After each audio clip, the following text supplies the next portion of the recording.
Olá pessoal, tudo bem? Sou o Thiago Olá, Queixa, faço parte do Centro Acadêmico de Neurociência da FABC na Coordenadoria de Pesquisa e Extensão. olá pessoal, eu sou o Victor Ricardo, eu faço parte do Centro Acadêmico de Neurociência da UFABC na coordenadoria de graduação. E a gente está aqui para fazer a abertura do primeiro módulo da Liga desse ano. Realizamos nosso primeiro encontro da Liga Acadêmica em Neurociência durante o Neurotalks, acho que foi dia 10, numa quinta-feira, e a gente gravou essa primeira discussão, esse primeiro encontro, onde a gente debateu o tema do coronavírus no sistema nervoso. Esse vídeo, então, é a gravação que a gente fez nesse primeiro encontro e eu espero que vocês gostem. Uma coisa, não se esqueçam de acompanhar a gente nas nossas redes sociais, no Instagram, no Facebook. Deixem o seu like aqui nesse vídeo e também se inscrevam no canal, até para acompanhar alguns outros eventos e atividades que a gente planeja fazer ainda. Sim, e outros módulos da Liga vão seguir mais ou menos esse mesmo tipo de divulgação e método. Então, eu imaginei uns tópicos para ajudar na discussão, que são bem básicos, né? Ou para nortear a discussão completa, né? O primeiro tópico é falar um pouquinho do próprio coronavírus, como uma revisão, porque eu aposto que todo mundo já ouviu falar bastante dele ultimamente, né? Falar um pouco dele. O segundo tópico, aí a gente passa um pouco para os papers, que a gente tinha recomendado a leitura, que era quais são as maneiras que o coronavírus consegue entrar no sistema nervoso e, uma vez ele dentro do sistema nervoso, quais são os possíveis danos, os possíveis danos que ele pode causar, ou as doenças, coisas do tipo. Então, eu estava pensando mais ou menos nesses tópicos. Tiago? Então, quem quiser falar também pode falar, trazer sua experiência. Se trabalha com pesquisa, se trabalha na área, seja médico, farmacêutico. Se também viu uma notícia interessante, quiser comentar, não precisa ter medo não, pode trazer para a gente, porque isso daqui é uma roda de conversa para trocar experiência, trocar conhecimento. Uhum. Então, de verdade, para a gente aqui, o importante é trocar essas ideias. Sim. O objetivo seria nem a gente ficar aqui falando muito, mas vocês também falarem. Então, não ficar só focado no que a gente leu, mas também no que vocês leram, não só da bibliografia recomendada, mas também da bibliografia que vocês estão vendo ao longo da vida. Exatamente, bibliografia da vida. Se tiver dúvidas também, pode perguntar pra gente, que a gente vai tentar ao máximo responder, porque, de novo, não é como se a gente fosse especialista de coronavírus, tipo a Átila e a Marina, mas a gente vai tentar responder o máximo. O João né? Depois do segunda-feira a gente já sabe que... O João, pelo amor de Deus. Gente, eu vou chorar.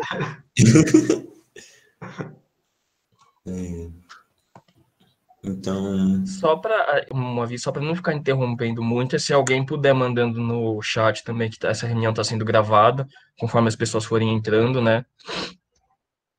Acho que uma coisa legal da gente começar a comentar e conversar é sobre a questão de como o vírus pode infectar uma célula, que até o João pontuou na apresentação dele. A gente tem aquela enzima, né, a ACE2, e é interessante que ela não está presente só, sei lá, no pulmão, só em alguns órgãos muito específicos. Tem até a bibliografia que a gente mandou e alguns outros estudos mostrando que você tem essa enzima sendo expressa no sistema nervoso. Alguns estudos focaram, né, em algumas regiões específicas, ou outros mostrando que neurônio também expressam essa proteína. Isso é bem interessante, porque é uma primeira evidência que aponta que esse vírus tem um potencial infeccioso em relação ao sistema nervoso. Então, além, seja dos efeitos dele no resto do organismo pulmonar, parece ter alguns sintomas também em relação ao sistema gastrointestinal, e ele também pode apresentar alguns sintomas neurológicos, né? O que se foca em falar dessa enzima, que é a ACE2, para quem não sabe, a ACE2 é enzima conversora de angiotensina 2, porque a gente também tem a 1 que é só ACE. Foca-se bastante na ação do coronavírus em cima dessa enzima no sistema respiratório, porque o sistema respiratório vai ser o primeiro que o vírus vai ter contato com o nosso corpo. Vai depender muito da via de entrada, só que a principal via de entrada que é mais contagiosa é pela via respiratória. Tanto é que nesses papers que está na bibliografia básica também indica a via de entrada do sistema nervoso como o bulbo olfatório e o nervo olfatório que vão estar relacionados com a nossa via respiratória. Então, vão ser vias de entrada no nosso corpo, que podem ser tanto nervosas quanto aérea, e que vão expressar essa enzima que facilitam a entrada dela no nosso corpo. É até interessante isso, porque se a gente for pensar nos quadros clínicos, pelo menos que a gente conhece, ou a gente recebe notícia, geralmente parece que um dos primeiros sintomas do coronavírus é a questão da anosmia, a perda do olfato, e depois começa também a perceber aqueles sintomas do sistema respiratório. Não sei, isso me leva a imaginar que os sintomas neurológicos eles vão aparecer um pouco depois. Talvez depois da gente conseguir observar um sintoma no sistema respiratório. Sim. Outra coisa que eu queria salientar foi um trabalho que foi feito pela faculdade, eu acho que, se não me engano, foi pela USP. Eles viram que pessoas com determinadas doenças aumenta a expressão desse receptor, que é o ACE2, como diabetes, coisas desse tipo, que é as doenças do grupo de riscos que a gente já tem. Então, tipo, foi interessante que eles pegaram o transcriptoma de pacientes que já tinham certas doenças e viram que tinha uma maior expressão dessa proteína, tal, por estudos genéticos que eu não tenho muita ideia de como eles fazem. Mas eles viram que tem um aumento dessa proteína. No artigo eu lembro que eles falam que eles viram isso em transcriptoma do pulmão, mas fica o questionamento também, né? Seria possível que essa proteína poderia estar expressa mais em qualquer parte do corpo? Poderia, por exemplo, também mais no sistema nervoso, o que torna a vulnerabilidade dessas pessoas a sintomas neurológicos também maior, né? Então é interessante salientar isso. Eles chegam a falar por quê? Dá alguma justificativa do porquê que aumenta? Então, pelo que eu me lembro, eles não chegam a falar muito sobre o porquê. Mas eles falam, porque é um brief report, eles só fizeram e publicaram rapidamente. Aí eu posso estar falando baboseira, assim, porque eu fiz um curso também sobre o coronavírus lá em maio, eu já não lembro mais das coisas.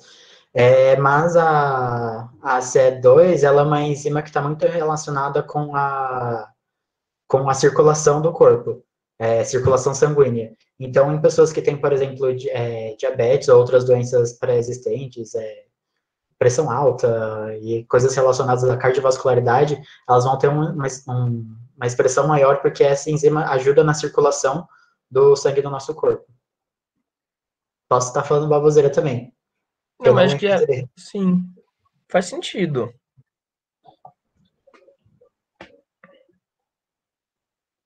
Fica à vontade, Pedro. Só abrir aqui a câmera também, para vocês verem a cara um pouco. Então, sobre isso que vocês estavam falando, esses métodos de transcriptoma, você comentou, né? Eu acabei de fazer introdução à bioinformática e a minha professora, ela participou do grupo que sequenciou o coronavírus aqui, aquela parte de 2 dias aqui no Brasil, né?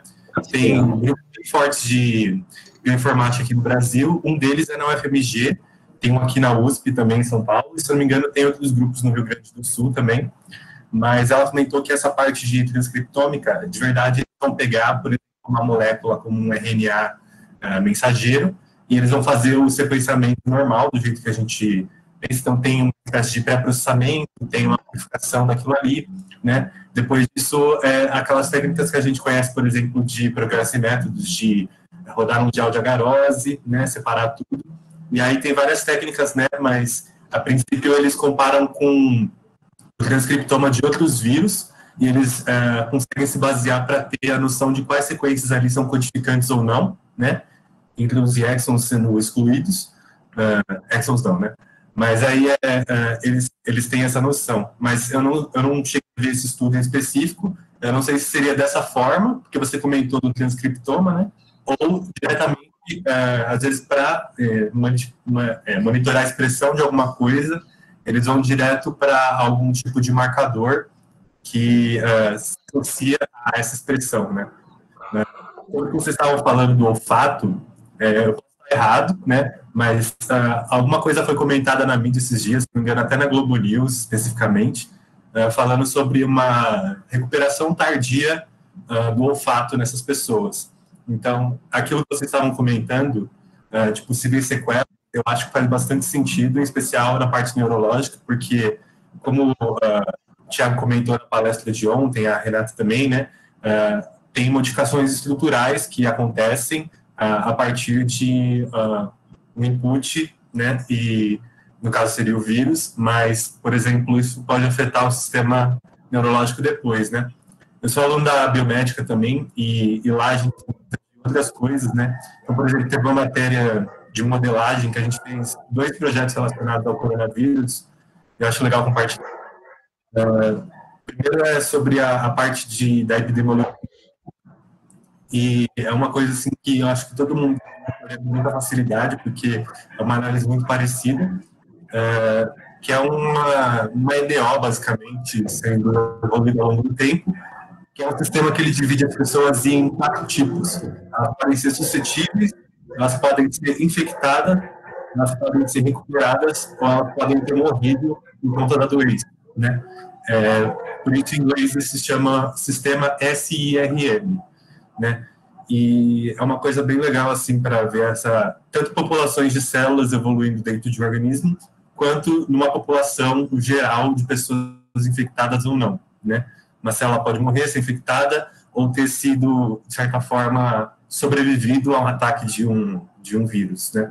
E o segundo modelo é algo que não tem tanto a ver com a neuro assim, mas tem a ver mais com a questão das sequelas possíveis, né? É um modelo de como um respirador é feito para esse tipo de coisa, né? Seria basicamente você forçar um oxigênio enriquecido ou não, né? A princípio, o enriquecido seria algo mais caro, porque aí não é só ventilação, aí é, de fato, respiração artificial, né? Mas, por exemplo, o que acontece é que, embora as células elas estejam, digamos, não tem nada de errado na mecânica da respiração, né? O que acontece é que quando chega nas células do pulmão, elas, por algum motivo, não conseguem absorver corretamente a porcentagem de oxigênio. Isso tem consequências, por exemplo, na saturação de oxigênio no sangue, o que é crítico para o cérebro nessa parte de oxigenação, né? Porque, por exemplo, minha primeira IC, mais relacionada com essa parte de oxigenação do cérebro, ela tratava de um tema chamado autorregulação cerebral, que é a relação entre a pressão arterial e o fluxo de sangue no cérebro, né? E como que isso acontece, mais ou menos, né? É como se fosse uma mangueira. Quando você aumenta a sua pressão, é como se você estivesse apertando uma mangueira, então o fluxo que está lá dentro, ele quer correr mais rápido, né? Então, em tese, quando a sua pressão arterial aumenta, o fluxo de sangue no seu cérebro aumentaria também. Só que isso não pode acontecer porque tem arteríolas que são muito finas e capilares dentro do cérebro que eles estariam suscetíveis a estourarem de fato se isso acontecesse, né? Então, o que acontece é que tem pouco oxigênio no cérebro, mas você não pode aumentar o fluxo. Então, isso é preocupante para células neurais, né? Só para um detalhe, assim, né? Se você aumenta muito a pressão, tem um momento ali que o fluxo não consegue ser mantido constante, né? Que ele é mantido constante para que as artérias justamente não estourem, mas se você passar disso, você tem um AVC hemorrágico, se você descer, tem um AVC isquêmico, né? Então, a maior parte das complicações está sendo em relação a infartos, pelo que eu estou vendo, né? A parte cardíaca é o que está sendo mais afetado. Mas isso não exclui, por exemplo, uma relação com a oxigenação do cérebro, que é bem preocupante também, em relação a manter essas células vivas.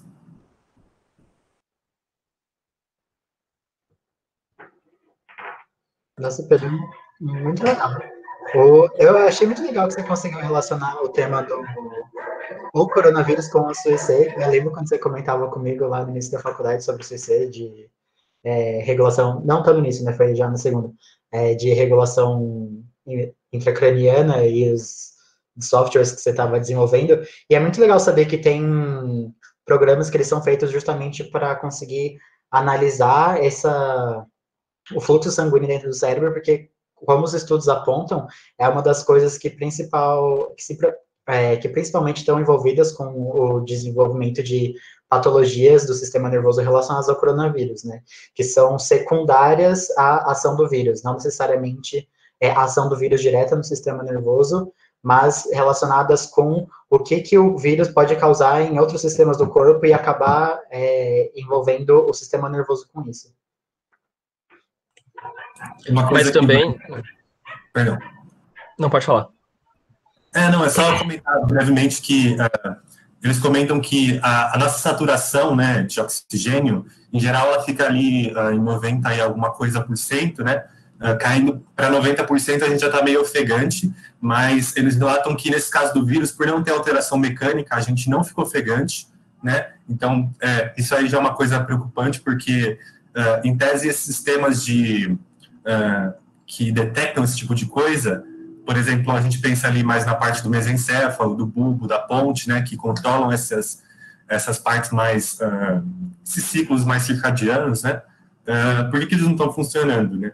Isso é uma coisa interessante, porque no coronavírus chega a cair para baixo de 90%, a pessoa não está ofegante, e aí muita gente relata assim na mídia, ele estava bem, ele foi para o hospital, voltou, foi liberado, e aí o que aconteceu é que no dia ele começou a sentir falta de ar, chegou no hospital, já estava passando muito mal. Então, essa questão de um sistema de alerta falhar, que é interessante. Eu também queria comentar que você tem esse lado também, né, que o Pedro comentou, que você pode ter uma hipoxigenação do sistema nervoso e isso levar a algum prejuízo para o encéfalo. Mas também tem aquela questão de que, como você está tendo uma infecção viral, você vai estar liberando um monte de citocinas, quimiocinas, ou seja, você vai ter uma inflamação, provavelmente sistêmica, e uma das observações que foram feitas em relação agora à inflamação em geral é que isso pode aumentar a permeabilidade do sistema nervoso e algumas espécies que antes não entravam para o tecido nervoso podem começar a invadir o tecido. Tanto que uma das preocupações em relação ao coronavírus é que você tem as células do sistema imune, as células T, por exemplo, que elas podem identificar alguma proteína do coronavírus e parece que algumas células do sistema nervoso, como os oligodendrócitos, também expressam proteínas que são parecidas com essas do coronavírus. Então, seu próprio sistema imune pode estar atacando esses oligodendrócitos e, por isso, também, às vezes mais para frente, gerar alguns sintomas neurológicos em relação ao ataque, alguma inflamação do sistema nervoso. Uhum. E, além disso, como você está aumentando também a questão da permeabilidade, você pode ter invasão, fluxo de citocinas e quimiocinas para o sistema nervoso, e isso induzir uma inflamação dentro do próprio encéfalo. Eu particularmente acho isso bastante preocupante, ou pelo menos me gera algumas não dúvidas, mas me faz pensar sobre o assunto, porque uma das hipóteses até gerais em relação aos transtornos psiquiátricos é que eles podem ter origem em uma neuroinflamação. Então, até já pegando aquele gancho do que comentaram, que os sintomas neurológicos podem aparecer depois, e mesmo agora pensando um pouco além só desse período do histórico de um paciente que entrou no hospital, às vezes ficou internado, ele saiu do hospital já, entre aspas, né, sem apresentar sintomas, curados, ainda assim é possível, de alguma forma, que os sintomas neurológicos se estendam além desse período. Não sei, às vezes se o indivíduo pode ter algum tipo de... como que chama? Quando a pessoa tem alguma tendência a desenvolver alguma doença, tendo todo esse quadro de inflamação, até às vezes de infecção do sistema nervoso pelo próprio coronavírus, eu fico pensando se não pode ter alguma relação no futuro, com maior risco, isso, predisposição, se não pode ter algum risco de, no futuro, desenvolver transtornos psiquiátricos, principalmente por essa questão de uma neuroinflamação, de você exacerbar essa inflamação no sistema nervoso. Aí até alguns estudos mostram, estava comentando antes, que a infecção por outros vírus da família do coronavírus parece ter uma associação, uma correlação bastante grande com a esquizofrenia. Então, pessoas esquizofrênicas, elas apresentam maior anticorpo, uma maior concentração de anticorpos para outros vírus dessa família do coronavírus, que em relação a pacientes que não apresentam esquizofrenia ou que têm outras formas de transtorno psiquiátrico, né? Aí eu fico pensando nisso um pouco, porque os sintomas neurológicos que o coronavírus pode causar, será que eles não podem ter, então, aparecer muito, muito depois, às vezes até mesmo depois que acabou a pandemia? Eu fico um pouco preocupado, assim, né?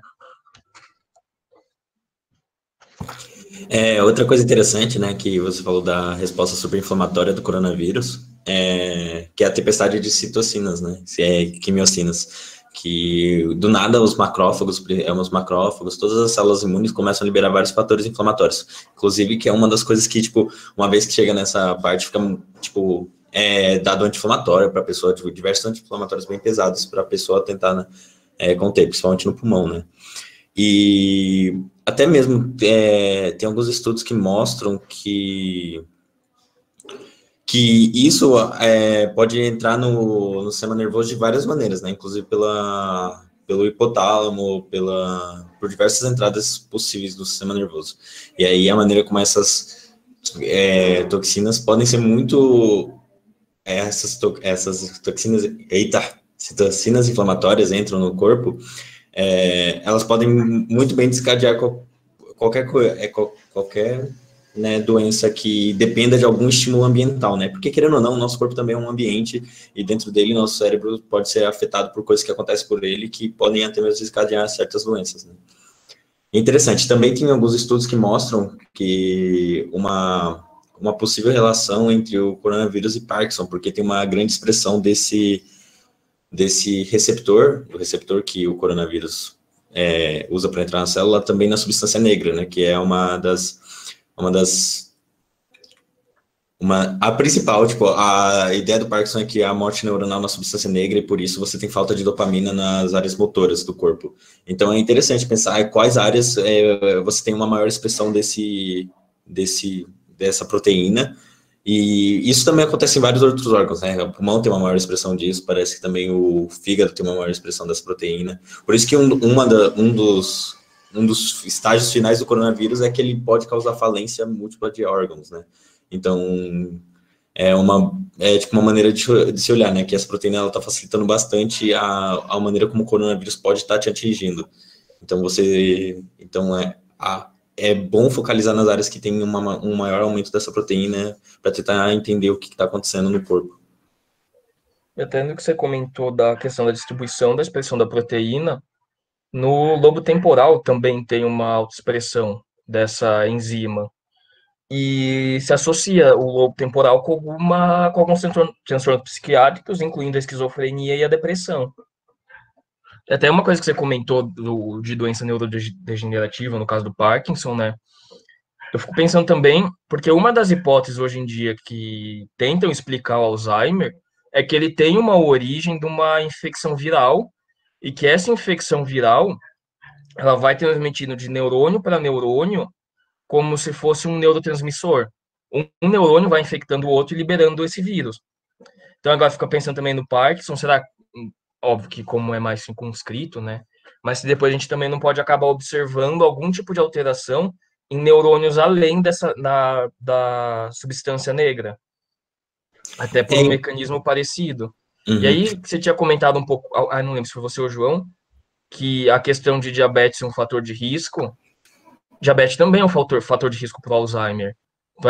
Pode ser que a gente tem esse fator de risco para o coronavírus, e que também depois, mais para frente, isso não aumente o risco de Alzheimer.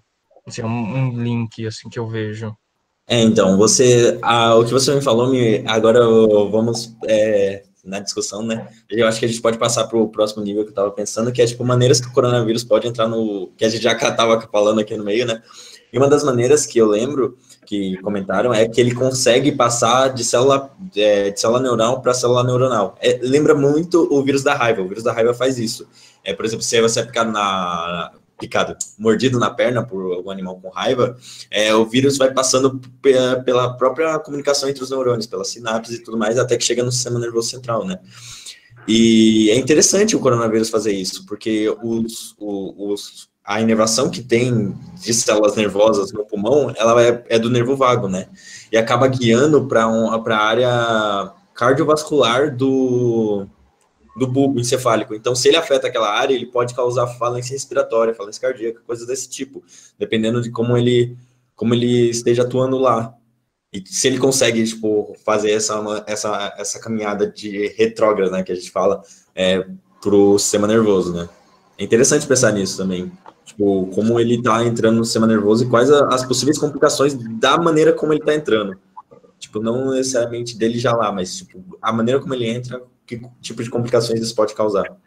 E é engraçado que uma das principais hipóteses de por que a gente tem o sintoma neurológico depois dos sintomas respiratórios é justamente por conta dessa disseminação viral retrógrada.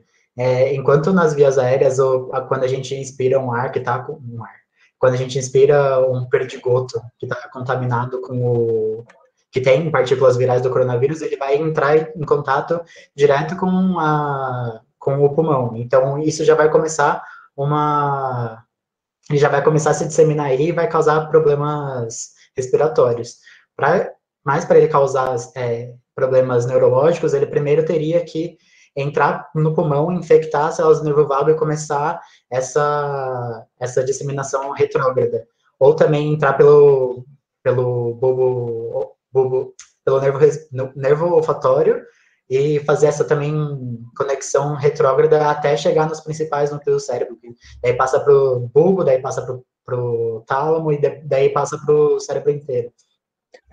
Queria fazer um comentário também, mas antes disso, pessoal, se vocês quiserem comentar alguma coisa, mesmo quem seja fora do centro acadêmico, só mandar no chat pedindo a palavra, que aí, que nem até o que a gente tinha conversado antes, isso daqui é uma discussão aberta, então todo mundo pode contribuir, pode trazer o conhecimento, a experiência, então, enfim, não precisa ter vergonha para falar, não. É uma coisa que até que o João comentou, que ele pode ter esse movimento retrógrado, é lembrar que algumas das regiões que estão associadas com processamento olfativo estão muito próximas do hipocampo e da amígdala também. Então, imaginar que ele pode retornar, né? Mas ele vai do bulbo olfatório até o sistema nervoso, às vezes o vírus pode estar infectando toda essa região próxima aos núcleos de processamento olfativo, como, por exemplo, o hipocampo, e talvez ter algum déficit cognitivo, algum outro problema comportamental que a gente ainda não está observando. Até porque você não pode pegar um paciente de coronavírus, meter, sei lá, no laboratóriozinho e começar a fazer tarefa de memória. Se você observar também déficit, você não pode falar que foi o coronavírus. Tem toda essa questão da hipoxigenação. Então, é uma coisa bem complicada tentar separar o que vai ser um sintoma neurológico. Porque ele é neurológico, de uns sintomas que aparece porque você teve uma hipoxigenação, porque você teve algum déficit inflamatório. É interessante que o que o Vitor tinha comentado de ele começar a entrar nos núcleos do tronco encefálico que trabalham com o sistema cardiorrespiratório, sendo que a gente consegue observar sintomas cardiorrespiratórios, tanto por conta da ação dele no pulmão, tanto por conta da ação dele neurológica. O comentário que eu fiz sobre as células do endotélio vai um pouco nesse sentido, porque tem uma prevalência em pessoas de mais de idade, né? E a gente sabe que as células do endotélio elas vão se prejudicando ao longo do tempo, então isso é coerente, de certa forma, com esse padrão da doença de pessoas mais velhas, né? E aí tem essa discussão em relação à deterioração das células do endotélio estarem menos preparadas e como isso poderia ser um caminho para um vírus atacar o sistema nervoso vindo por essa via vascular mesmo, né? Porque a gente imagina que se ele tem a ver com a respiração, ele não vai ficar visto das células do pulmão, né? Claro, a respiração não é só o pulmão. O Thiago estava falando, o olfato a princípio, a principal pista, digamos assim, né? É a forma como a maioria das pessoas vai pegar esse vírus por respirar uma partícula ali, como se fosse uma cachumba mesmo, né? Fica as gotículas e a pessoa pega em algum lugar, enfim, né? Pessoal, a Isabela perguntou: todas essas coisas que vocês estão falando valem também para assintomáticos ou pacientes com sintomas leves? Então, em geral, quer dizer, aqui eu não sei dizer exatamente se tem algum estudo que avaliou isso, mas até o que a gente está comentando aqui são algumas ideias, algumas hipóteses que a gente teve em relação a vários estudos, alguns artigos que a gente observou, que leu, né, que pegou na literatura. Como aqui a gente está pensando na questão de infecção do vírus ter esse potencial de infectar neurônios, a princípio, talvez ele também valesse para pessoas assintomáticas ou com sintomas leves. Mas bastante do que a gente aqui falou ainda não tem um estudo que fez exatamente isso que a gente falou. Então, aí não tem como dar nenhuma certeza em relação a isso. Mas eu acho interessante ter essa observação, porque pode ser que algum paciente assintomático hoje, que não teve nenhum sintomas clássicos, assim, em relação ao coronavírus, pensar se talvez no futuro ele não possa apresentar alguns sintomas neurológicos. Claro que a gente aqui não está tentando alarmar ninguém e fazer, sei lá, premonição e o apocalipse, mas é só algumas relações que a gente até, por ser de um curso de neurociência, a gente tenta fazer aqui em relação ao coronavírus. Nossa pergunta é bem pertinente, é bem interessante também. E é interessante pensar que um dos sintomas leves que a gente fala que é a anosmia, né? E a anosmia já tem um significado que é tipo o coronavírus entrando de alguma forma no sistema nervoso, principalmente pelo epitélio do bulbo olfatório, eu acho. E ele já está causando algum tipo de dano lá. Então, tipo, é interessante pensar, teve um paper que foi publicado recentemente, bem recentemente, que mostra como o coronavírus pode atacar células progenitoras, células neuronais progenitoras. E o bulbo olfatório, ele é conhecido por ter muitas células progenitoras, porque ele é uma área muito exposta do sistema nervoso e ele tem que ter uma certa reciclagem de células. Ele tem uma certa neurogênese, uma criação de novos neurônios. Então, você tem um vírus que ataca as células progenitoras neuronais e ele entra pelo olfato. Então, tipo, dá para argumentar que, tipo, mesmo sintoma leve de anosmia, pode estar tendo algum tipo de dano no sistema nervoso ali. E é interessante pensar nesse sintoma leve, que é um sintoma que para alguns pacientes está perdurando durante meses, né? Teve gente que pegou há 4 meses atrás e até hoje não consegue sentir o gosto de alguma comida, ou tem algum problema para sentir gosto. Então, tipo, tem que tomar cuidado, porque a gente não sabe ainda das explicações totais desse vírus. Ele mal tem 1 ano, ele nem tem 1 ano ainda, ele tem 6 meses que ele está se espalhando assim loucamente. Então, mais uma vez, para tomar cuidado, porque até pessoas que estão mais leves podem ter complicações pelo resto da vida, né, dependendo. Dá para fazer um paralelo também das pessoas que são assintomáticas para as pessoas que têm poucos sintomas também. Na apresentação que eu fiz na segunda, tem um diagrama de Venn que mostra quantos pacientes apresentaram determinado sintoma. Temos pacientes que apresentaram todos os sintomas, temos pacientes que apresentaram alguns e alguns pacientes que apresentaram só um sintoma. E tiveram pacientes que só apresentaram um sintoma neurológico, que é o da anosmia. Isso faz a gente pensar também que mesmo que não tenha um sintoma respiratório da via aérea, esse vírus ele pode entrar e ficar no nosso sistema nervoso e começar a ter ação direta no sistema nervoso sem passar pela nossa via respiratória, causando sintomas respiratórios. E isso também leva a pensar naquela que o Thiago falou, que às vezes ele fica pensando quanto tempo que pode ser que dure esse vírus no nosso sistema nervoso.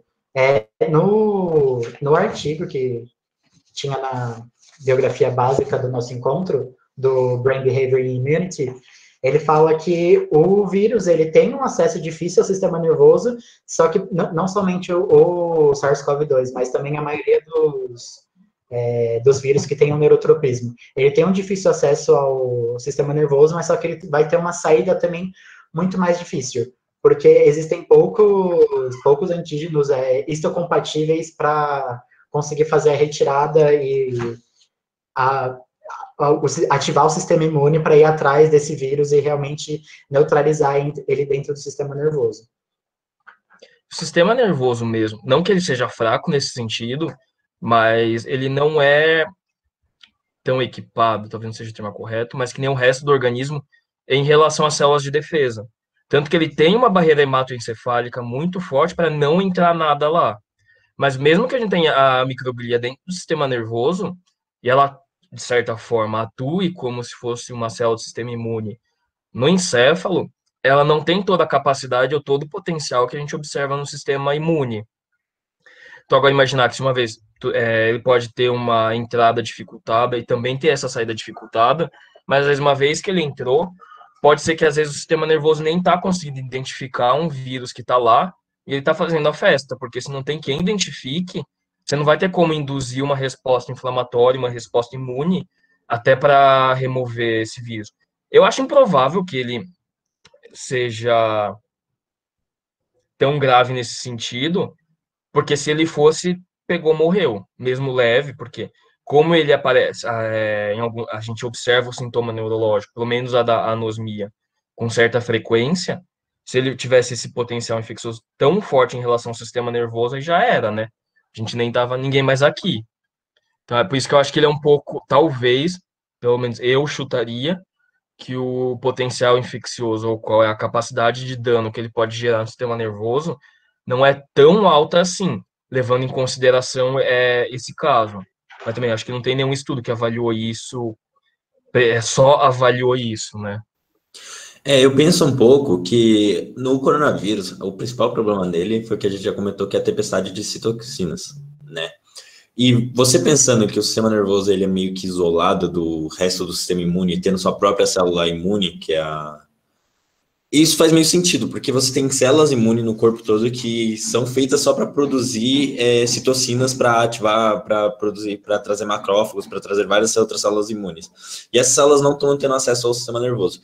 Então, isso pode ser uma coisa, entre aspas, boa, né, nesse quesito, né, e por isso que ele não causa tanto dano. Não que a microglia não cause inflamação, microglia pode causar inflamação, mas isso é assunto para outro tipo de liga, mas...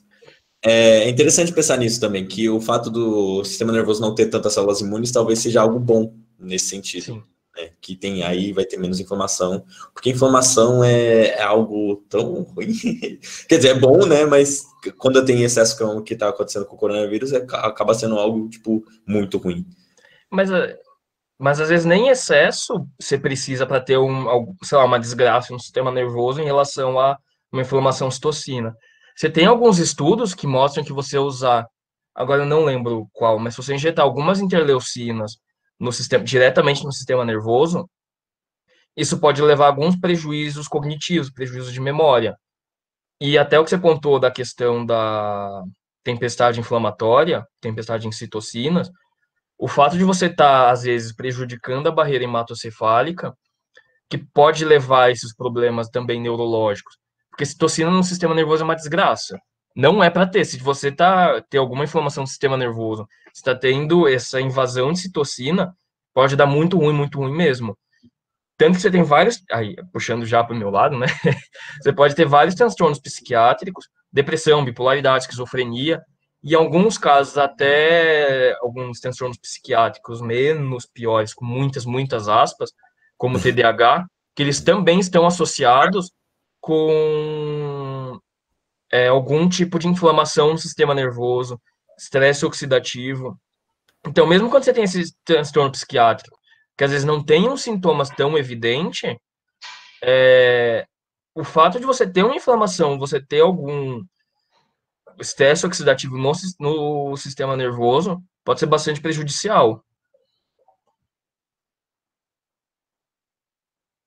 Isso que vocês levantaram na verdade, o sistema nervoso ser, entre aspas, ter uma fraqueza em relação à imunidade, porque ele já tem uma barreira hematoencefálica boa,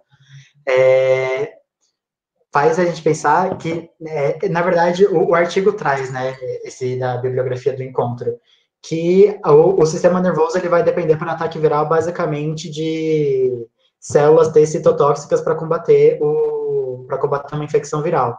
E que, na verdade, como não tem um sistema tão especializado nesse combate, um dos sistemas alternativos que acabam tendo é a apoptose dos neurônios para conseguir combater esses vírus e conseguir eliminar. Isso, se a gente for parar para analisar, acaba trazendo um prejuízo, porque não tem a reposição de células neurais no sistema nervoso. Pode ser até por isso, no que eu comentei, que ele pode não ter esse potencial infeccioso tão grande, assim. Se ele tivesse o que a gente esperaria, como a gente não vê que a pessoa sempre morre de morte encefálica, então a gente induz que é provável que o vírus não tenha um potencial infeccioso, ou pelo menos ele não cause tanto dano assim no sistema nervoso. Aí, nisso que você comentou, pode ser que quando ele começa a infiltrar o sistema nervoso, você tenha essa apoptose de neurônios nessas partes mais primárias, seja do bulbo olfatório, para o núcleo em que ele direciona, seja também do nervo vago. É interessante pensar que o plano é aspas, né? Muitas aspas, né? Como se tivesse uma direção, mas, tipo, a ideia do sistema imune do corpo é não chegar lá, né? Porque você tem todo um sistema imune maravilhoso que a gente tem no nosso corpo, com diversas células que ajudam a proteger, mas a ideia central é não deixar o vírus chegar lá, né? E é engraçado que, como o João falou, a principal defesa do corpo contra, por exemplo, coronavírus é as células T citotóxicas, né? Que são consideradas a imunidade adaptativa. E aí vem outro fator de risco do coronavírus, a idade. Com a idade, a gente tem um órgão imune que fica um pouquinho aqui em cima do coração, que é o timo. E com a idade, o timo ele vai perdendo a eficácia, ou seja, ele prepara as células T, principalmente, para defesa, e com a idade ele vai perdendo a eficácia. Ou seja, quanto mais velho você está, menos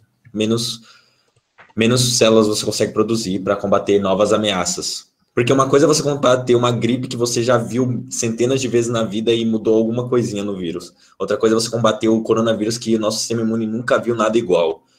E aí vem outro fator de risco, né? Se a gente perde essa primeira defesa porque a gente nunca viu nada igual, e aí se você tem um fator de risco que é a idade, que você produz cada vez menos células T, células T em geral. Então, tipo, aí você tem menos uma proteção para impedir o coronavírus de chegar nas áreas como o pulmão ou até o sistema nervoso. Então, é interessante pensar isso também.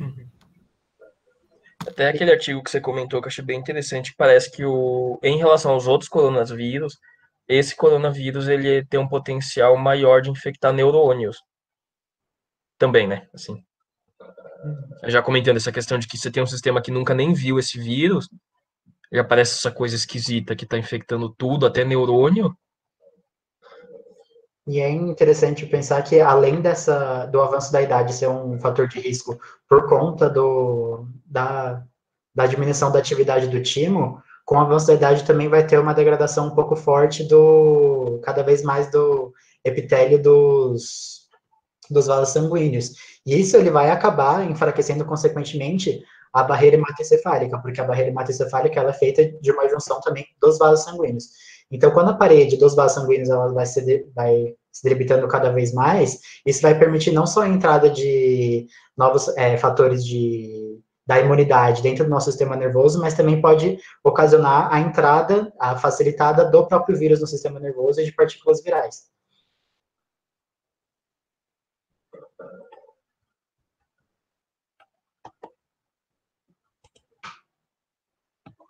Alguém no chat quer acrescentar alguma coisa? Quer comentar um pouco sobre? Quer perguntar alguma coisa também? Perguntar se tiver alguma dúvida do que a gente falou, foi algo muito além, tipo... Qualquer coisa. Ou até se tiver um estudo que fala o extremo oposto, pode trazer. Exatamente. Se você quiser alguma coisa que você não viu, alguma notícia, falar também, é interessante. Sobre vacina, talvez. Por favor. Sobre isso que vocês estavam comentando da efetividade do vírus, né? É uma questão interessante a se colocar, porque a gente pode ter algum tipo de tendência a pensar que, poxa, se ele entrou, talvez ele infecte tudo, né? Mas não necessariamente um vírus que, digamos assim, como estratégia evolutiva, né? Infecte todo mundo ou tem uma virulência alta, como o caso do Ebola, é o mais interessante para ele. Por quê, né? Um vírus que infecta todo mundo, como no caso do Ebola, ele mata a pessoa antes de ser transmitido. Então, isso não é interessante no sentido de propagação, né? Então, um vírus que é mais prevalente, de certa forma, como o vírus da gripe ou como o coronavírus, né? Você ajustando uma taxa de mortalidade para ela ser mais baixa, você atinge mais pessoas. Mas, é claro, sobre um organismo desprotegido, isso tem um efeito que é o que vocês estavam comentando, né?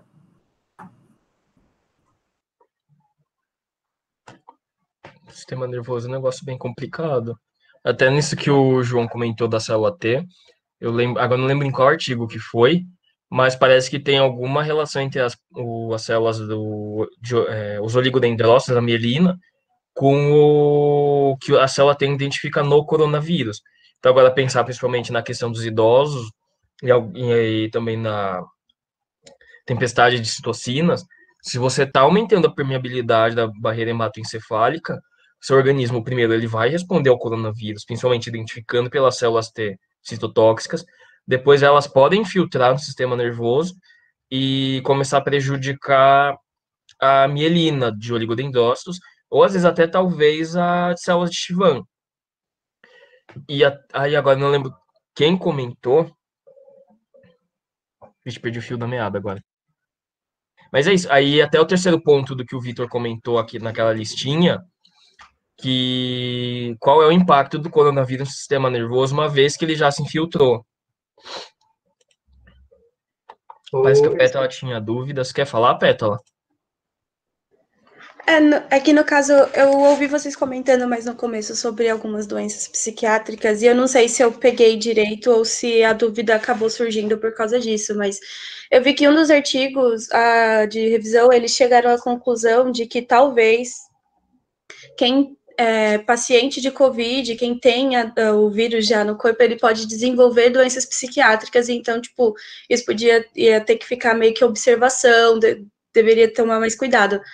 Aí eu tava pensando se o reverso, o inverso também pode acontecer. Tipo, quem é paciente de doença psiquiátrica já tem. Se vocês acham que pode acabar, tipo, facilitando para COVID, igual quem tem doença respiratória ou diabetes. Agora eu vou falar minha opinião. Eu não sei se tem algum estudo sobre isso, assim, chutando balde. Como alguns transtornos psiquiátricos estão associados com uma inflamação já no sistema nervoso, e isso antes de qualquer infecção, ou supõe, né? Antes de qualquer infecção com coronavírus, uma das observações que se faz, e que eu tenho certeza que, pelo menos na esquizofrenia, esse é o caso, a barreira hematoencefálica desses pacientes parece apresentar alterações. Elas também deixam de impedir, assim, não é que elas são, como se elas fossem mais fracas, então mais coisa passa por ela. Então, eu diria que, pelo menos no caso da esquizofrenia ou de alguns transtornos psiquiátricos, que eles correm junto com uma inflamação do sistema nervoso, isso pode ser um fator de risco, pelo menos para alguns sintomas neurológicos do coronavírus. Mas assim, eu não vi nenhum estudo falando isso é o que eu acho que pode acontecer. E aí, tipo, era mais juntado nisso que eu acho que a minha principal dúvida, que também eu acho que ela é muito baseada em opinião de cada um, é que se a pessoa ela já tem algum problema no sistema nervoso, é mais fácil a infecção ser no sistema nervoso, porque a gente já sabe que é um pouco mais difícil a infecção chegar no sistema nervoso. Então, se a pessoa já tem algum problema do sistema nervoso, o que eu achava é que talvez fosse mais fácil de quando o Covid fosse entrar, quando o vírus fosse entrar e fosse causar alguma coisa, ia ser mais fácil de infectar o sistema nervoso do que os outros tipos de pacientes. Eu acho que nos casos dos transtornos ou doenças que elas têm ou apresentam essa característica da redução, ao aumento da permeabilidade da barreira hematoencefálica, eu, a princípio, chutaria que sim. Que elas poderiam ter, sim, uma maior... O vírus poderia penetrar mais no tecido nervoso. É o que eu diria. Até mesmo pelas correlações que são vistas em estudos clínicos entre a existência de distúrbios psiquiátricos em algumas pessoas e a susceptibilidade que elas têm a infecções, não necessariamente do coronavírus, mas de algumas outras infecções virais, por conta da baixa imunidade decorrente da circuitaria desse distúrbio. O que os estudos apontam, esse aqui que a gente leu para vir fazer o encontro, é que a relação seria o vírus, a doença, ela pode causar os distúrbios psiquiátricos posteriormente por conta do distanciamento social, por conta da quarentena, por conta dos efeitos que o coronavírus pode ter no nosso corpo. Que eles falam de transtorno de estresse pós-traumático, até mesmo desenvolvimento de depressão. Ansiedade. Ansiedade. Mas você comentou uma coisa muito complicada, porque imaginar agora o ciclo, né? Você tem toda a questão da pandemia e quarentena, que é uma coisa extremamente estressante. De forma alguma você pode só falar que um transtorno psiquiátrico é de origem genética, que é, sei lá, origem biológica, não. A gente sabe que o fator social, o fator psicológico é muito importante, ele tem um papel muito grande até no desenvolvimento de algum transtorno, e é muito, eu acho, pelo menos, muito difícil você separar o que foi causado de um transtorno psiquiátrico, né? O que teve a sua origem nesse papel, nessa questão mais do estresse, por causa de todo o momento que a gente está vivendo, e depois também a questão da infecção do coronavírus. Uma das bibliografias que a gente leu, eles tentam enviesar mais para o lado de que o coronavírus tem um potencial biológico de causar transtorno psiquiátrico, apesar de você não poder descontar essa questão do fator estressante, fator social. Mas eu acho até interessante pensar que um transtorno psiquiátrico, aí juntando aqui com a minha hipótese, aquela que eu comentei, pode aumentar a susceptibilidade do coronavírus. Agora, essa pessoa, ela pode ser infectada pelo coronavírus, você fica num ciclo, né? E é interessante pensar nesse ciclo. Tem um artigo que fala, eu não cheguei a ler o artigo, eu só li o resumo, do envolvimento da ocitocina com a predisposição para, não predisposição, mas o envolvimento da citocina,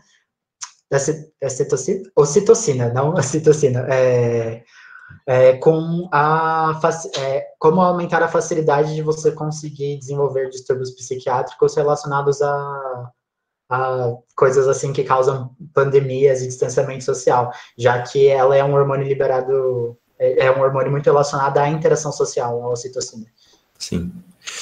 Outra coisa, trazendo um pouquinho, é bom tentar lembrar que, tipo, no caso, por exemplo, de mulheres grávidas, né?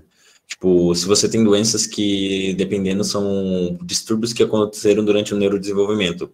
E parece, eu lembro que o João falou na segunda-feira que a transmissão, como que fala? Transmissão vertical?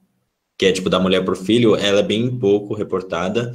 Porém, o fato de uma mãe ter uma tempestade inflamatória pode afetar muito o filho dela. Porque se tem várias doenças, por exemplo, a esquizofrenia, o Thiago pode falar mais sobre isso, que pode ser causada o Thiago e a Roberta, né?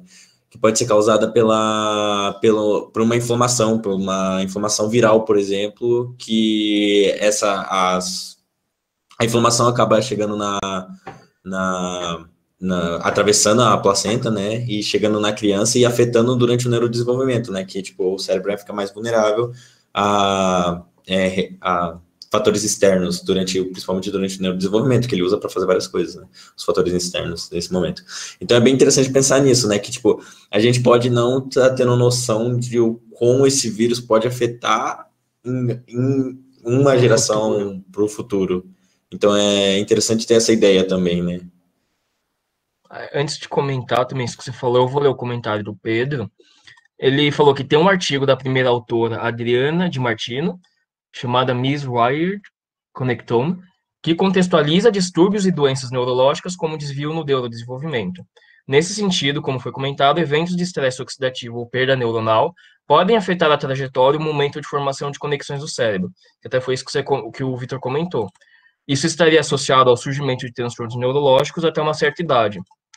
Aí, já complementando o que o Vitor comentou, na esquizofrenia, parece que você tem alguns distúrbios, alguns problemas durante o desenvolvimento, principalmente lá por volta dos 3 meses de gravidez, é um fator de risco para a pessoa desenvolver a esquizofrenia. De novo, não é que é certeiro, teve algum problema, vai acontecer, mas é alguns fatores que pode predispor o indivíduo a desenvolver no futuro. Então, aí gera até uma preocupação, porque o coronavírus, como ele tem essa questão da tempestade inflamatória de citocinas, pode ser que, de alguma forma, isso também afete o desenvolvimento do filho, do feto, podendo gerar ou predispor, aumentar o risco para algum transtorno psiquiátrico. E isso até é interessante, porque alguns modelos animais de transtorno psiquiátrico envolve ou algum problema durante o desenvolvimento do feto, que até é um modelo que a gente trabalha no nosso grupo de esquizofrenia, eu e a Roberta, que injeta uma droga que interrompe o neurodesenvolvimento.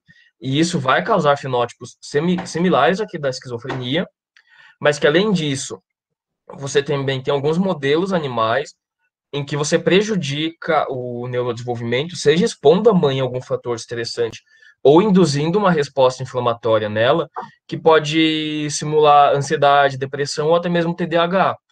Então, pensando nisso, num geral, e até no que o Vitor comentou, pode ser que o coronavírus tenha algum impacto, apresentem alguns problemas numa ordem temporal muito maior do que essa do indivíduo que foi internado, se recuperou e voltou. Pode ser até que aconteça com a próxima geração. Sim, é interessante também pensar que a gente tem... Eu vou fazer uma comparação bem absurda, mas é uma comparação que dá para ter uma noção mais ou menos do que acontece quando você expõe mulheres grávidas a algum tipo de estresse. Na Holanda, durante a Segunda Guerra Mundial, eles ficaram sem alimento durante uma época. E o que acontece é que, tipo, as crianças da geração seguinte, quando tiveram acesso ao alimento, tipo, ao alimento comum, porque a guerra já tinha acabado, o que aconteceu? Na população de crianças da Holanda, tiveram uma maior incidência de síndromes metabólicas gerais, tipo diabetes, pressão alta, coisas desse tipo, que são também fatores de risco para o coronavírus. Então é interessante pensar que todo o estresse que a gente está tendo na pandemia, coisas desse tipo, inflamações gerais, pode causar uma geração inteira de pessoas que ficam ainda mais vulneráveis ao próprio coronavírus. Por isso que é interessante pensar, porque, tipo, o estresse, as informações, eles causam muitos danos ao corpo. Então, é bom sempre avaliar isso, né? Não só, tipo, como as ramificações do que o coronavírus pode causar, né? Então, viu, gente? Se cuidem. Bora comer direito. Vamos comer bem. Comer direito, evitar estresse. É engraçado pensar que existe cascata aí dos mais variados níveis, né? Tanto moleculares, que uma coisa vai levar a outra, que vai te tornar mais propenso, quanto cascatas a níveis de alimentação global, que pode levar o indivíduo a ser mais propenso para alguma doença. Sim. Agora, pensar às vezes nessa alimentação meio ruim que a gente tem, tipo, muito doce, muita gordura. Exatamente. É assim, o sujo falando mal lavado, que eu não tenho comido bem, não, mas. Exatamente. A Bárbara fez uma pergunta, eu não sei responder, mas vou jogar aqui no grupo até se alguém souber. Ela perguntou: vocês sabem me dizer o que o coronavírus tem a ver com o adenovírus, que causa doenças respiratórias de chimpanzés? Que, se não me engano, a Oxford está usando para desenvolver a vacina. Aí a Gisele perguntou: pode responder? Pode sim.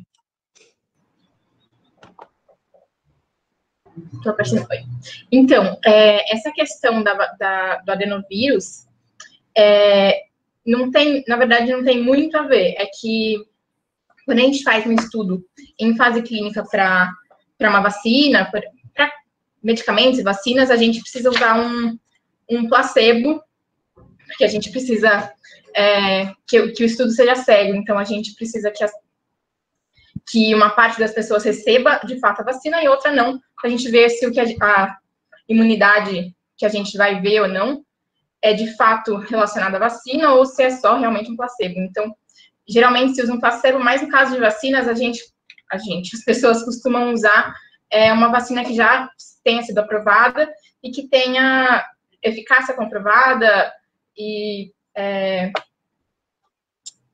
poucos efeitos adversos, enfim, que já seja segura, que já esteja por aí. Então, é por isso que se usa a vacina do adenovírus. Ela está sendo usada mais como... tem duas coisas, né? Ela está sendo usada tanto como placebo e ela também está sendo usada como vetor, né? Verdade. Um pouquinho mais complicado. Mas, se eu não me engano, esse adenovírus que está sendo incluído que o coronavírus está sendo incluído nesse adenovírus, seria um adenovírus que não causa uma patologia na gente, ou nada muito sério, mas vai chegar a produzir uma resposta imune suficiente, a gente espera, né? Então, ele está sendo só usado como um vetor mesmo, e por ser um vírus também respiratório, que afeta o sistema respiratório, a gente espera que tenha mais ou menos os mesmos aí efeitos. Espero, né, gente? Não tinha ideia disso. Muito obrigado, Não, José. muito obrigado. Verdade, Então, fora assim da minha área. Mas adorei.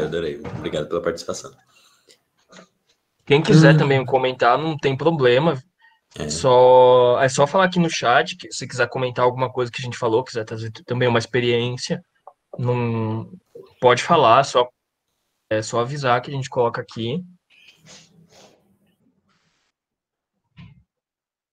Pois é, gente, né? O coronavírus, ele tem consequências, causas bem diversas. Pensar que a gente vai estar falando aqui do McDonald's também, né? Imaginar, falar para comer bem. Exatamente. Mas é complicado, tipo, pegou a gente totalmente de surpresa. E não de surpresa, né? Pelo amor de Deus, não de surpresa, né? Que a gente tem uns 5 anos já a gente falando, tem que tomar cuidado. Exatamente. Não vamos brincar com isso. Mas também pode ser um pouco, não é assim, óbvio que não estou diminuindo a situação toda, não é isso. Mas pode ser que tem muitos vírus, muitas doenças que já correm hoje em dia, que se a gente parasse para olhar, elas podem ter um efeito muito parecido com esses que a gente está focando agora no coronavírus, até pela questão do foco, dessa atenção que a gente está dando para ele. Então, por exemplo, tem um estudo que eu achei, acho que eu cheguei a comentar nele, mas vou repetir agora de novo, que ele mostra que você tem algumas, que você consegue correlacionar a quantidade, o nível de anticorpos para outros vírus da família do coronavírus com a esquizofrenia. E até os autores chegam a citar nesse trabalho que os outros vírus dessa família, eles podem causar esses sintomas de uma gripe comum. Ou, quer dizer, pode ter sintomas, febre e tudo mais, mas que eles não se comparam com o do coronavírus, o SARS-CoV-2 que a gente está vendo hoje. Então, também fico pensando, se não pode ter um monte de doença que a gente nem está, às vezes, se preocupando tanto, porque elas já estão aqui no meio há tanto tempo, mas que elas podem estar causando várias doenças, vários problemas que a gente não tem nem ideia ainda hoje em dia. E isso incluindo, às vezes, aumentar o risco de algum transtorno psiquiátrico, aumentar o risco de doença, às vezes, cardiovascular, respiratórias, ou às vezes até algum outro vírus que está aumentando o risco do próprio coronavírus. É meio problemático a gente pensar, porque essas doenças que estão latentes, que elas já correm, não necessariamente só entre a humanidade, no que eu me refiro a nós humanos, primatas, homo sapiens, sapiens, mas também existem doenças latentes em animais, que a gente sabe que, tipo, é super infectante, tem um poder super devastador, e tá lá acontecendo, ela tá a um passinho, a uma mutaçãozinha de ela conseguir virar, conseguir infectar o humano e causar uma nova pandemia e causar novos transtornos. Que, na verdade, era o caso do coronavírus, né? Que acho que são 15 membros, tem 15 espécies dentro da família de coronavírus, e desses, acho que 3 ou 4 são infectantes aos humanos e que já causaram surtos no passado. E que nada vai impedir de se descobrir novos vírus que vão causar essas doenças no futuro, e também nada impede dessas coisas que já passaram voltar, porque, por exemplo, se você for pegar o vírus que estava causando a SARS, o vírus que estava causando a MERS, são todos vírus da família do coronavírus, e que ainda, até hoje, por eles serem meio endêmicos, eles não tiveram uma atenção global tão forte, e ainda não se descobriram vacinas e curas para as pessoas que passaram por essa infecção. Sim, voltando para esse fato que a gente pode ter uma doença potencialmente, que nem o coronavírus, se eu não me engano, já faz um tempo essa notícia, mas teve uma notícia que a OMS tinha pedido para a maioria dos países investigarem os casos de pneumonia um pouco antes do final de 2019. E foi encontrado um caso de uma pessoa que ela tinha o coronavírus, o similar ao coronavírus que a gente está tendo agora, na França, em 2019. Então, tipo, que faz você se questionar, né? Todo mundo culpa a China pelo coronavírus, mas quiçá o coronavírus já estava sendo espalhado pelo mundo naquele momento, né? Então, é bom pensar nisso também. Então, eu queria comentar um pouco sobre isso, porque eu tinha lido também algumas matérias que em esgotos da Europa, o coronavírus já estava lá bem antes do surto na China. E só que mais uma vez, o surto meio que toda doença, o pessoal no hospital foi lá. Mas tem essa questão que o vírus já estava rodando e a gente aqui só decidiu falar naquele momento. Tem uma coisa que eu queria também falar sobre essa questão da vacina, que no Brasil tem um grupo, né, que está estudando não a vacina em si, mas um soro. Não sei se vocês ouviram falar, injetado nos cavalos, e que isso vai aumentar a nossa imunidade. Não é a cura, não, porque a gente sabe que isso é diferente. Então, assim, queria que vocês comentassem um pouquinho sobre isso, a importância desses anticorpos já sendo aplicado na gente e como que a gente pode reagir, porque, querendo ou não, é 50% maior do que a gente já tem no nosso corpo. Queria que vocês pudessem comentar um pouquinho, assim. Eu gosto de pensar nesse caso como se fosse uma mesma coisa que é usado para, por exemplo, picada de cobra. A gente não tem o anticorpo, a gente não desenvolve o anticorpo da picada de cobra, mas a gente aceita o anticorpo. O que não nos deixa imune é a picada de cobra. Vamos lembrar disso, a gente não fica imune uma vez que a gente recebe o anticorpo. Então, é mais como se fosse uma ajuda para a luta do nosso corpo, né? Esse soro que a gente vai receber. Que é bem interessante, né? Que, a gente vai diminuir a carga viral naquele momento o suficiente para o nosso corpo poder reagir. Então, é muito bom e é um estudo bem interessante. Então, todo tipo de estudo é bem-vindo no momento. E porque parece que a gente vai ficar alguns anos com esse vírus na nossa cola. Eu acho que nesses casos eles devem seguir os protocolos normais de desenvolvimento de medicamentos e tudo. Eu acho que eles vão testar em um grupo controle, um grupo placebo, quem recebe ou não. Em alguns casos pode acontecer de você reagir, seu sistema imune ser ativado por causa desses anticorpos, se ele reconhecer como algum invasor. Mas não dizendo que isso vai acontecer, que isso acontece em todo caso, tanto que você tem vacinas para picada de cobra que elas funcionam, né? E a pessoa não morre por, sei lá, um choque séptico por causa da vacina. Mas então eu imagino que eles devem seguir os mesmos protocolos, ou protocolos muito parecidos para o desenvolvimento desse tipo de vacina injeção. Eu acho que, assim, em linhas mais gerais, o soro ele vai entrar em desenvolvimento mais ou menos meio que na linha do desenvolvimento de drogas que ajudem no tratamento, porque, como o Vitor disse, tem a diferença entre o soro e a vacina, que a vacina serve para a gente aumentar a imunidade, e o soro ele serve como um tratamento após a exposição àquele... que a gente não consegue adquirir uma imunidade, então vai fazer um tratamento após a exposição àquele vírus. Então, vai entrar mais nessa linha junto de quando a pessoa já for exposta, ela já tiver ali com o vírus, ou até mesmo antes, você conseguir dar o soro para a pessoa, antes de ela conseguir incorporar essa imunidade que não é natural dela, mas que ela vai ficar ali com você até entrar em contato com o vírus. O pessoal mandou algumas perguntas no chat. A Larissa Souza perguntou, eu tenho uma curiosidade, como é feita a escolha do grupo prioritário para tomar vacina? Eu não sei responder. Eu vi uma discussão sobre isso, eu não saberia responder, mas eu vi uma discussão sobre que você quer priorizar as pessoas, uma vez que a vacina está feita, foi testada, tá tudo certinho. Quem você prioriza? As pessoas que é um grupo de mais ou menos 25%, que é doenças de risco, profissionais da saúde e tudo mais, ou você tenta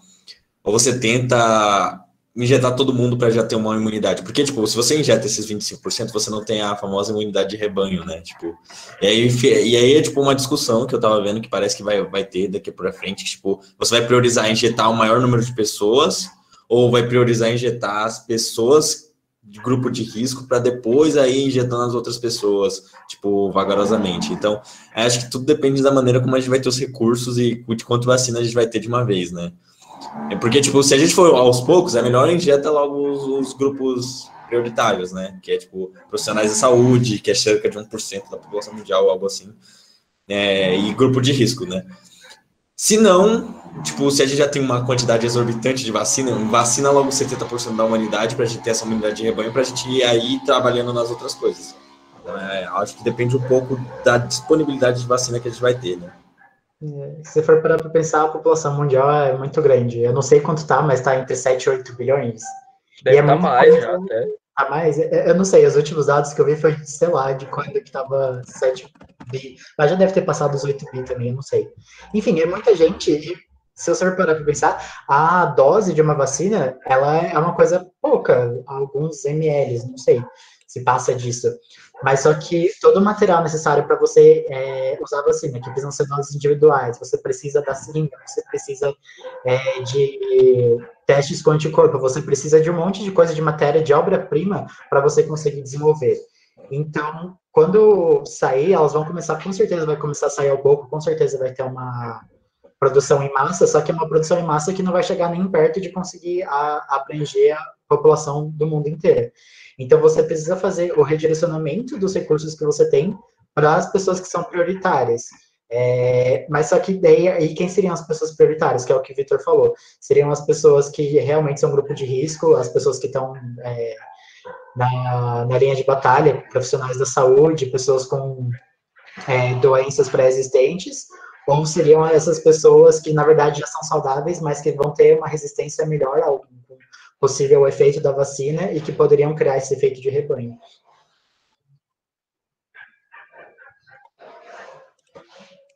Aí a Isabela Rodrigues comentou que participou de um congresso da Covid na Unifesp e lá foi comentado o potencial poder neurodegenerativo do vírus.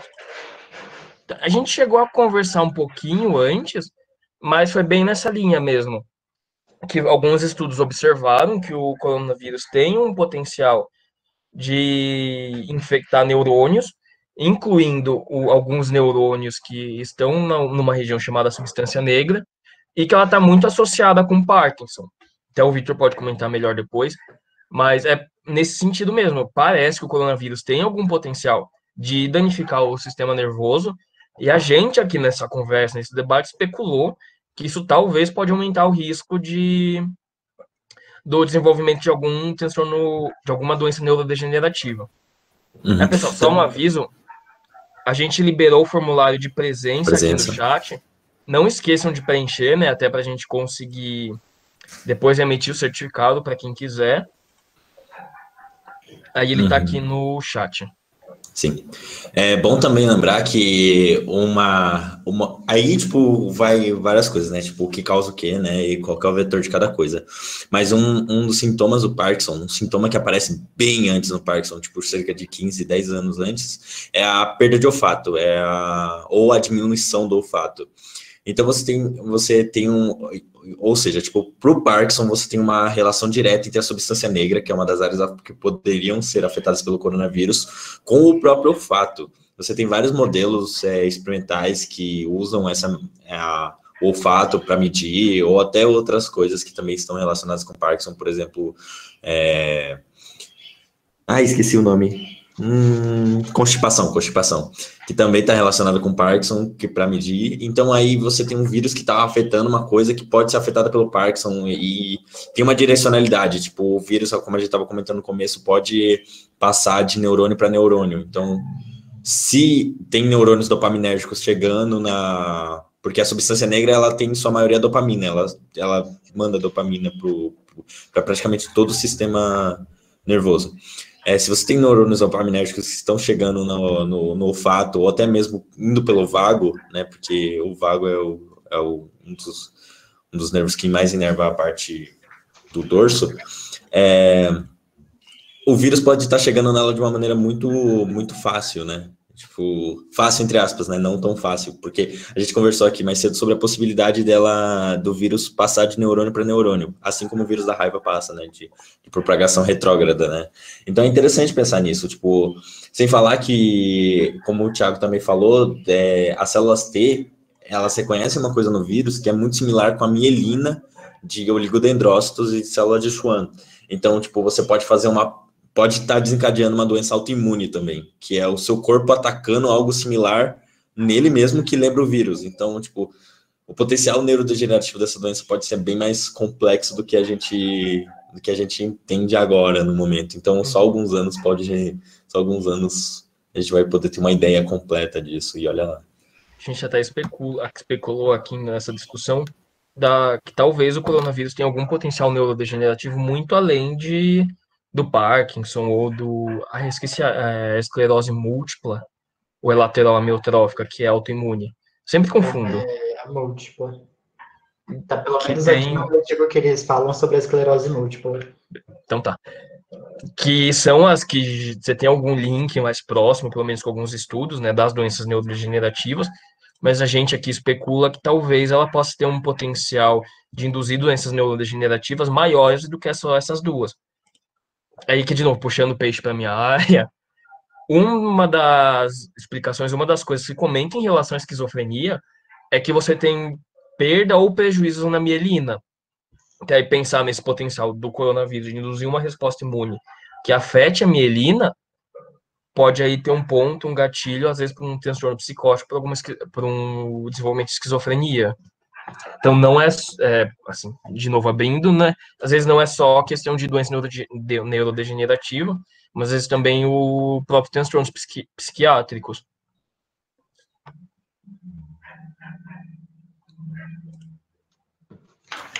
E eu não sei, Isabela, se você estava mais cedo, mas a gente tinha comentado que o coronavírus, ele ataca as células progenitoras neuronais. Né?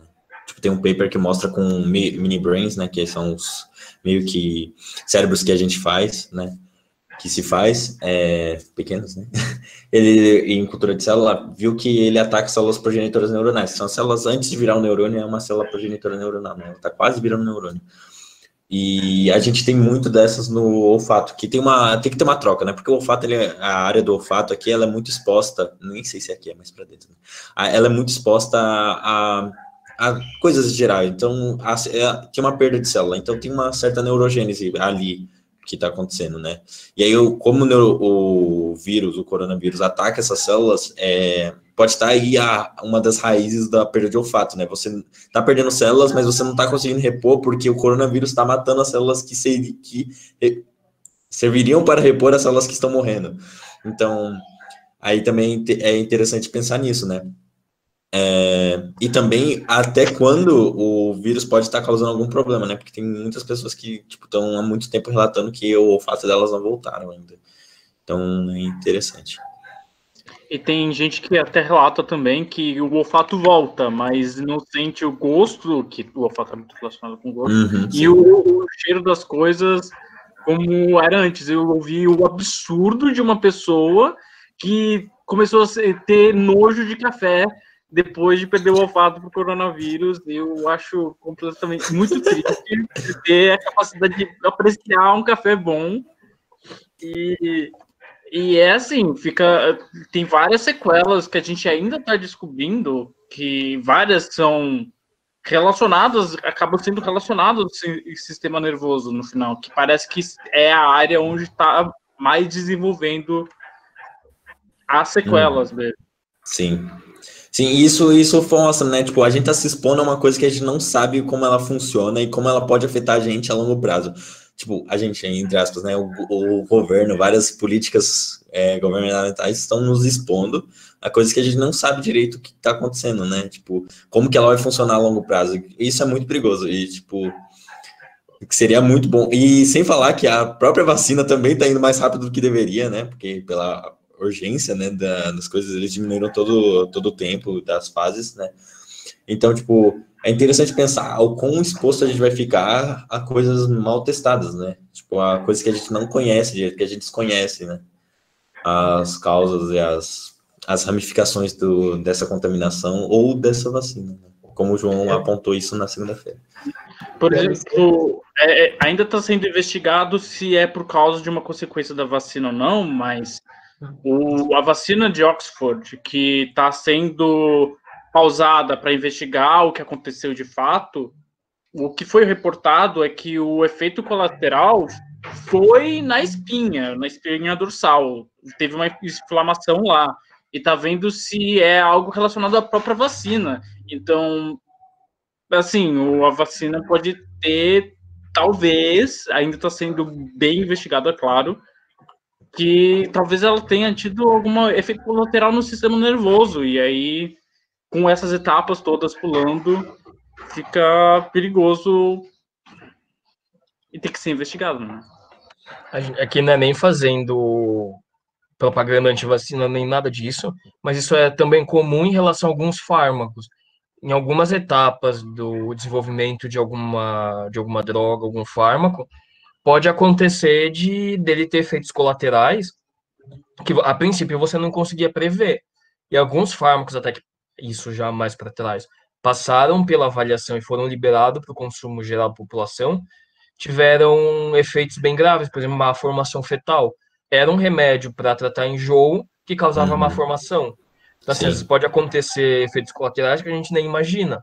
E até pensando nesse caso que o Victor comentou, dos anticorpos ou de algumas células poderem reagir com proteínas endógenas nossas, por exemplo, reagir contra a proteína de uma célula chamada oligodendrócito, ou a célula de Schwann, que eles têm a mielina, nesse sentido que o Victor comentou mesmo, um pouco preocupante às vezes em relação a algum problema, algum sintoma colateral que pode aparecer de alguma vacina, de algum remédio, mas isso é geral, eu acredito na questão mais de tratamentos.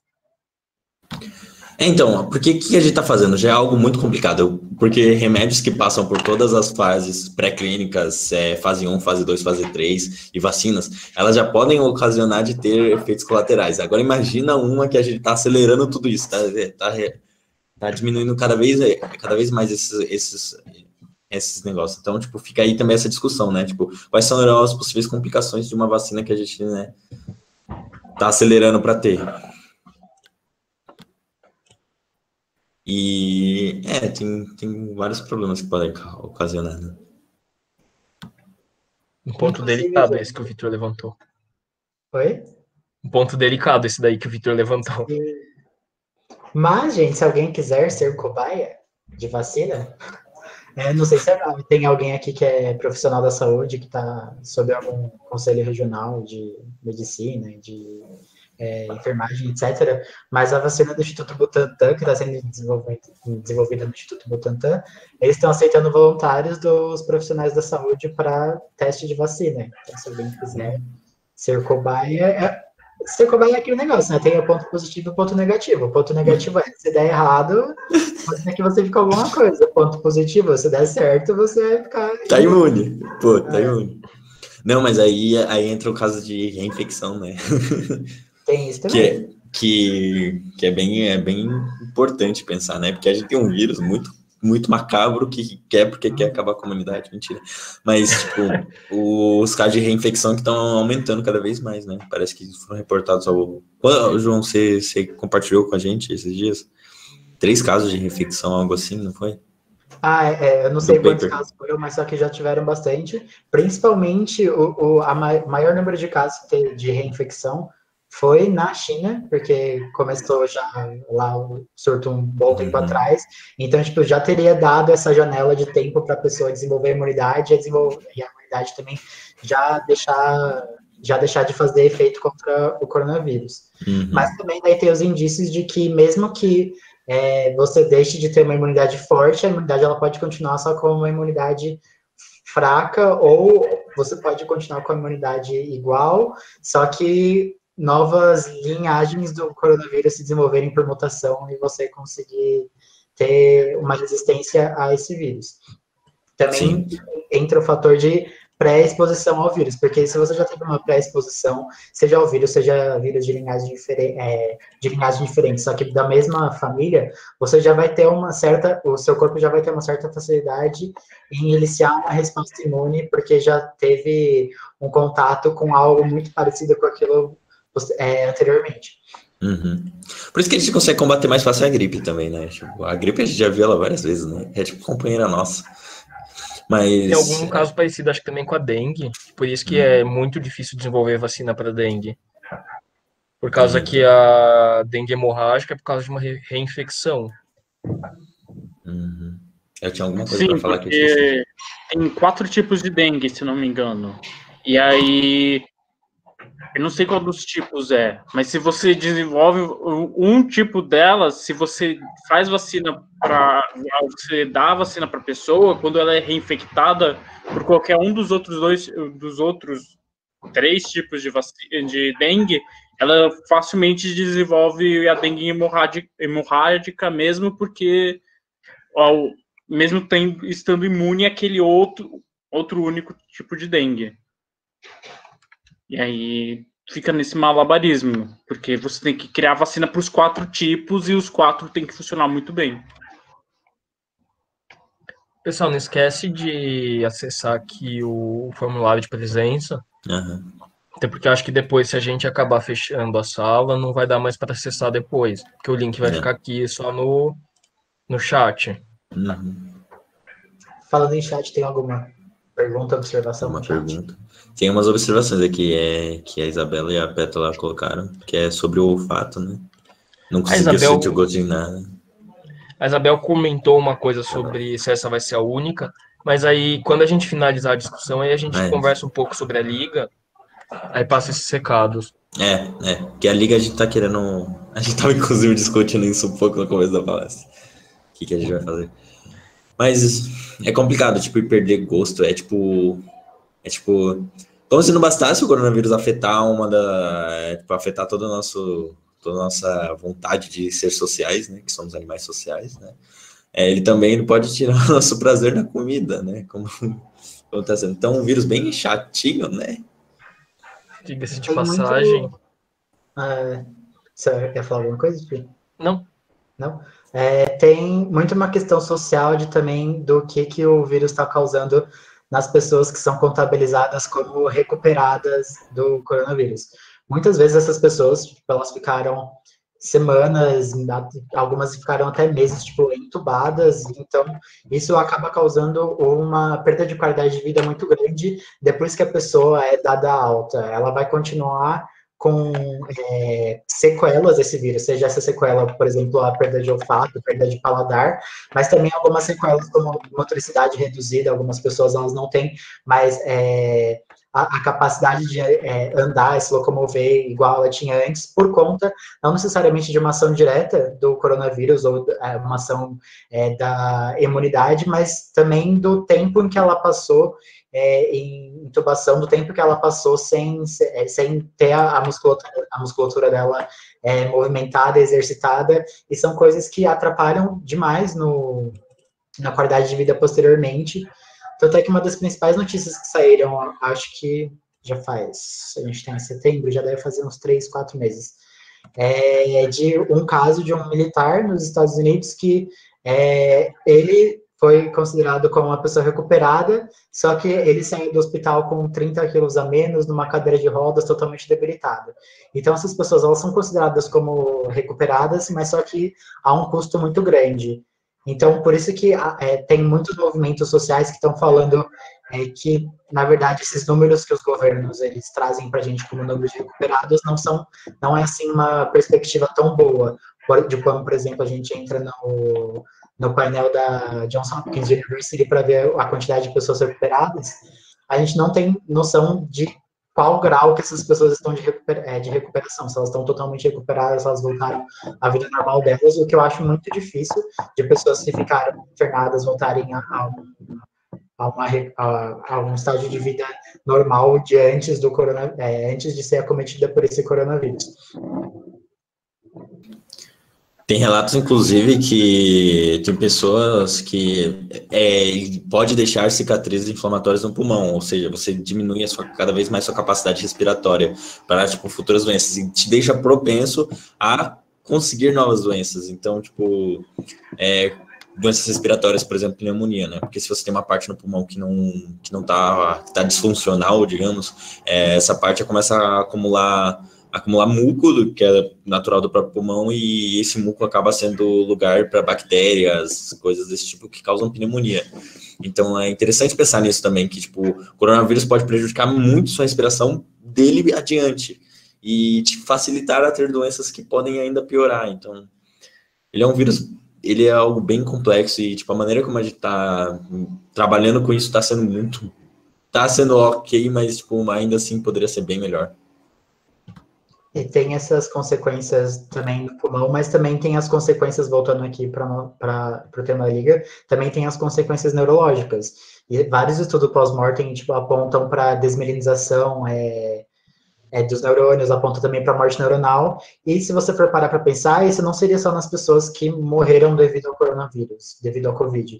Em pessoas que estão no estágio mais avançado, muito provavelmente essas coisas podem ter começado a acontecer no sistema nervoso, só que elas não chegaram ainda num estágio de causar um sintoma tão grave. Mas só que isso não quer dizer que quando você se recuperar, assim, entre aspas, que essa cicatriz não vai ficar, não necessariamente uma cicatriz física, mas uma cicatriz sintomática. Não significa que isso não vai continuar com o paciente a partir daquele ponto em diante. Sim. Até que o que falou de acometer os oligodendrócitos. Quando acontece alguma coisa que vai matar um oligodendrócito, vai ter uma morte neuronal, por não ter uma neurogênese na grande maior parte do sistema nervoso, isso vai acarretar em prejuízos permanentes. Sim, tem também o fato de, por exemplo, quando você está internado, entubado principalmente, seu movimento está debilitado. E tem vários estudos que mostram que, por exemplo, se você junta os dedos assim e você tem que fazer uma tarefa com os dedos juntos assim, você tem uma sobreposição nas áreas representativas desses dedos no cérebro, começam a ter uma sobreposição. Em questão de, minutos, você começa a ter, uma área tentando englobar a outra. Você perde a acurácia, digamos assim. Isso depois volta, né? Mas o que eu quero dizer é que se você passa semanas parado, semanas sem forçar, você pode ter, as circuitarias, principalmente do movimento, podem ficar danificadas. E aí você precisa de muita fisioterapia para voltar e tudo mais. Não é nem questão de perda de massa muscular, que acontece com certeza, é a própria questão da circuitaria cerebral do movimento, então, que pode ser afetada drasticamente. Então, várias, como que fala? Várias possíveis... eu esqueci o nome. Sequelas. Tá. Várias possíveis sequelas. E isso da intubação não existe só um tipo de ventilação pro nosso sistema. Você pode ter uma ventilação mecânica externa, pode ter uma ventilação mecânica interna, e são todos tipos de ventilação que a maioria delas vão acabar parando com a sua musculatura para ela fazer essa ventilação artificial. As técnicas esse desmame do ventilador mecânico, ele pode demorar até algumas semanas, alguns dias, para você conseguir fazer toda a recuperação da musculatura e você não ter um choque quando você tirar direto da ventilação para uma ventilação natural do seu corpo. Porque se você faz isso, muitas vezes a musculatura está esquecida e não consegue, está esquecida e despreparada, e não consegue voltar a fazer os movimentos respiratórios adequadamente.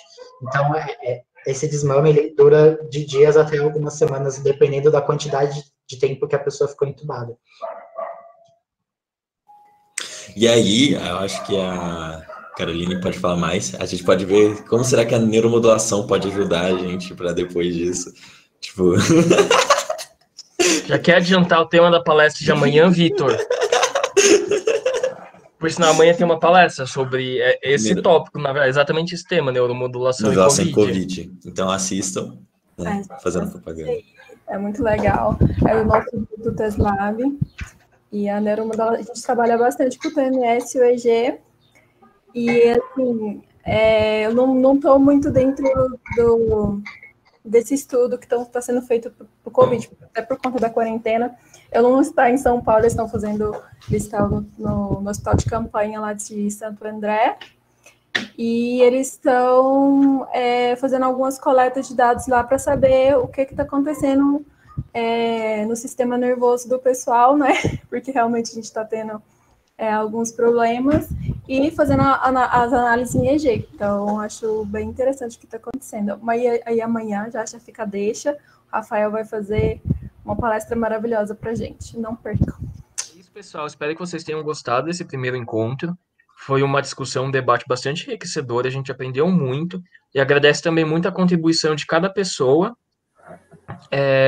durante esse evento.